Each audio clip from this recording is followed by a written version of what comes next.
যারা বলেছিলেন আমরা পালাই না, তা জানি না এখন কিভাবে কোথায় গেলেন। আমরা কোনোদিন এটা বলি নাই যে আমরা পালাই না, তবে আলহামদুলিল্লাহ রাব্বুল ইজ্জত আমাদেরকে এটুকু মেহেরবানি করেছেন যে আসলেই আমরা পালাইনি।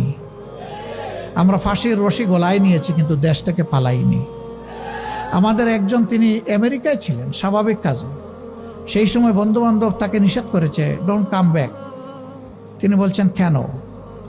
বলেছে যে আপনাকে ওই রকমই পারসিকিউট করা হবে, অবিচার করা হবে যেমনটা অবিচার করা হচ্ছে আপনার সিনিয়র লিডারদের সাথে। তিনি বলছেন সিনিয়র লিডাররা যদি আল্লাহর জন্য ধৈর্য ধরে সহ্য করে থাকতে পারেন আমিও পারবো, আমি আসছি। আদালতে দাঁড়িয়ে আমাকে ফাঁসি দেওয়া হোক, আমার কোনো আপত্তি নাই। আমি পলাতক হিসাবে এই বদনামের অংশ নিতে চাই না যে আমি অপরাধী। আমি আদালতে দাঁড়িয়ে বলবো আমি নিরপরাধ। মীর কাসেম আলী সেইটাই করেছিলেন। তিনি তো না আসলে পারতেন ভাই, কেউ তারে বলতো না যে উনি পালিয়ে গেছেন, কারণ তার বিরুদ্ধে কোনো ওয়ারেন্ট, কোনো মামলা ছিল না। তিনি এসেছেন তার নৈতিক দায়বোধের জায়গা থেকে, তার দেশকে ভালোবাসেন। এই জন্য তিনি বলেছেন যে দেশে আল্লাহ আমাকে পয়দা করেছেন আমার মত যেন সেই দেশে হয়।